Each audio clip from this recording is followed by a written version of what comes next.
Now I'd like for us to turn to the United States and to the piece that you were to have read for class today by Nell Irvin Painter, who is a historian.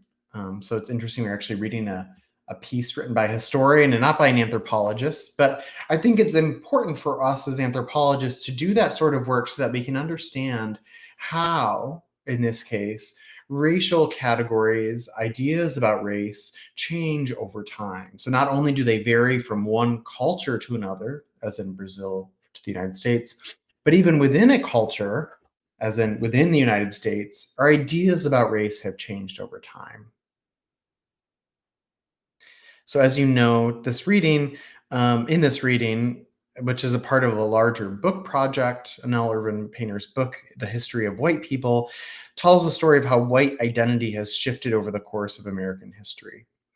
We need to be careful about what we mean by whiteness. So, those of you in this course who, like myself, are white, may have not had to spend much of your life thinking about your racial identity as someone who is in kind of a privileged majority position, right?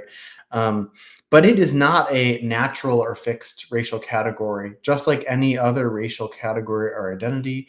It is constructed, it is socially and culturally and historically constructed and shifts over time.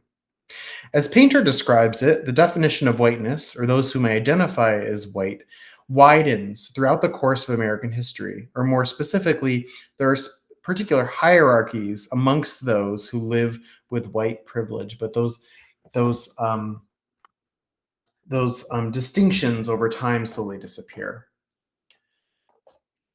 So I have a question for you based on the reading. Which group, according to Painter, was considered the most advanced of American stock?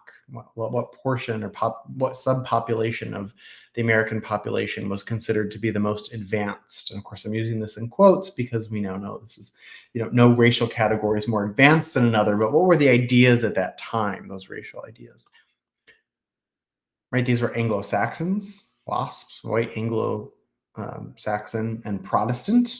Right? So there's also an interesting religious element here. The chapter I had you read was about the Irish in the United States. I'm sure you've learned this. Hopefully, you have at this point in a global or American history course. Most Irish immigrants arrived in the U.S. as a result of the potato famine. Um, In the 1800s, there was a political movement and party known as the Know Nothings. The Know Nothing Party was an anti immigration party that flourished in the mid 1800s. And again, at the same time that many of Irish are immigrating to the US. When asked about what their party stood for, they would often say, "Oh, we know nothing." And this later became, why they were known as the Know Nothing Party. And then they later changed their name to the American Party. So there's some interesting resonances with what's going on in American politics today.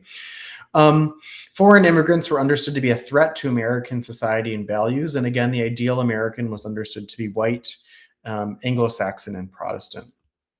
And so the Irish, who were Catholic, were typically rendered as drunken apes in political cartoons and that sort of thing. This is an image of a member of the Know Nothing political campaign. So again, here's the kind of popular, political cartoon you would have seen at the time. These are, Irish on the left, Irish immigrants arriving in America. You can see the Catholic iconography. And again, here we have Irish American dynamite skunk in behind a cage, again, made to look less human, more animal-like. Very common across cultures and time periods. If one group is trying to demonize another group, they will make them seem or look like they are somehow less human than the group who's speaking, right? Again, we can see this. The examples are numerous, right, of this sort of political cartoon. Now, to be clear, Irish immigrants, despite the incredible discrimination that they experienced when they arrived in America, which Painter's chapter so vividly recounts, They also, nevertheless, generally had some form of white privilege. For example, men who are of age, who are naturalized citizens, could vote. They could frequent white spaces in the segregated South. They could engage in anti people of color activities. For example, Irish attacked Chinese immigrants and participated in anti-Chinese sentiment. Right. Um, so the point here is that the Irish were not exactly treated the same as, say, not at all the same as, say, African Americans at that time, but they also weren't considered quite white, right? That's kind of the point of her art chapter here.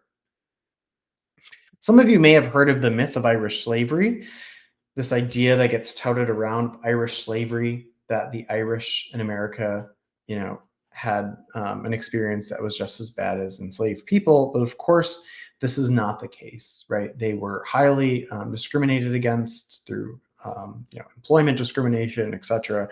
But they did, in some ways, face or were offered certain kinds of privilege. As Painter says, matters of legal American race remained relatively clear as a question of black, white, and especially in the US South. Again, they would have been read as white.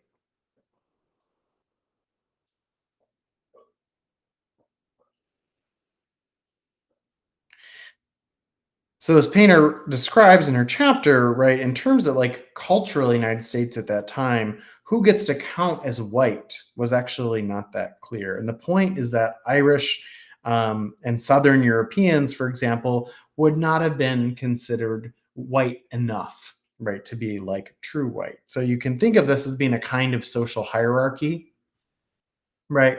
Where at the very top, like the real white, you would have these wasps, like white Anglo-Saxon Protestant folks who are from England, from Britain, or had lived in America for a while at that point.